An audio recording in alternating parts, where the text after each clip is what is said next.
good morning, Neil Sean here in the very heart of London. Thank you so much as ever for joining me and to find out what happened on this day. Hope you're all keeping well, fine and dandy.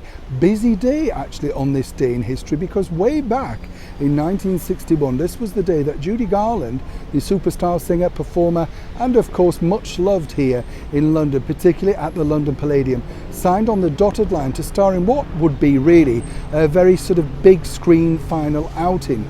She was persuaded to do this by the British actor and good friend Dirk Bogarde.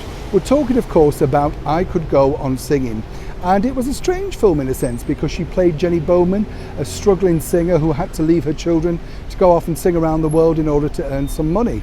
Judy Garland apparently complained about the script, saying it was too marrying her real life, and when you think about it, it truly was. But it was Dirk in the end that said, look, this will be a good role, it will be good for you, and so of course she signed on. It was directed and produced by Roland Neames, and he did a terrific job. What's really nice about it is you get to see some true Garland performances filmed at the London Palladium, and the audience were made up of Judy Garland fans from her fan club. So if you are a Garland aficionado and you've never actually seen it or you've just heard about it, it's well worth looking at it one more time. Wasn't a box office hit at the time, but over the years people have grown to love it, rewatch it, and it's screened on TV often, and according to a good source, one of Liza and Lorna's very favourite performances on film of her mother. But what else happened on this day? Well, on this day in 1938, the New York Yankees pitcher Monty Pearson and no-hits Cleveland Indians against 13-point note left that Joe Dimaggio hits 3 triples. Now, Joe Dimaggio was known as the slugger, wasn't he? But really more famously known in latter periods as the husband of the brilliant superstar Marilyn Monroe. If you recall, of course, he was so devastated upon her death that he left a single rose every single week placed in her resting place right through until 1982. He wanted it to continue, but people were advised that no, people were just stealing them, so it's best that he didn't. But what a nice romantic gesture to do.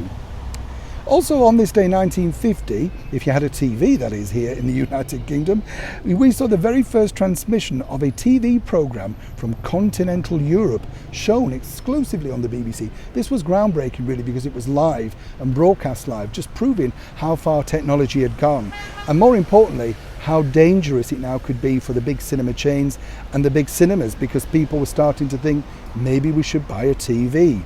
However, if you think about it, it was still going strong, cinema, because on this day in 1953 you could have gone to see this brilliant movie, Roman Holiday. It stars the very beautiful Audrey Hepburn, Gregory Peck and Eddie Albert. It was released, as I say, on this day, but it did a lot really for Vespers and scooters because everybody loved it.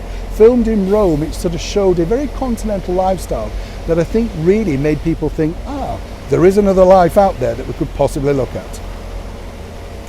Now, I don't know if you know this, but way back in 1955, on this day, and I was kind of shocked about this myself, the very first copy of the Guinness Book of Records was issued. I always thought it went back further than that, didn't you? I love the Guinness Book World of Record actually, because way back over here in England when I was a child, we had a brilliant show hosted by Roy Castle and the man behind the Guinness Book of Records, Norris McWhirter, and they would come on and discuss all these sorts of things, records that have been broken, that type of stuff.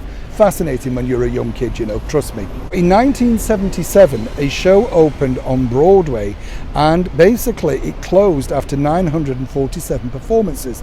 It's a show very close to my own heart because I've been lucky enough to appear in it, and on Broadway too. We're talking of course about Chicago the musical, John Kander and Fred Ebb's, well, really dark tale, but way back in the early noughties they made it glamorous, sexy, and more importantly a mega smash, which is still running around the world today, either on Broadway, in London, or on various worldwide tours.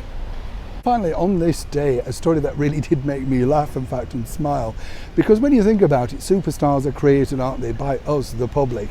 But are there any real superstars bigger than the former 1930s and 40s icon, Mae West? Well, it appears that on this day she was rather upset because she sent a letter to another superstar, some might say, of a different generation, Bette Midler. And this was because Bette Midler had decided to do, shall we say, an impersonation of Mae in her show. Mae found out about this, not too happy at all, and sent a letter of cease and desist. and so she did have to. Now apparently what really confused Bet was that lots of drag queens were already doing impressions brilliantly of Mae West, and she didn't mind some of these people, but what she didn't like was another woman. Apparently, as long as it was a man, she was kind of happy with it. So Bet basically was told on this day, cease and desist and stop being Mae, because you're simply not. Apparently, Mae put out this line of, look, they come to see Mae West, there's only one Mae West, and you're not it. Who would want to tackle with that icon, eh? You're up to date with everything that happened on this day in history. As ever, will I see you tomorrow? Neil Shawn in the very heart of London.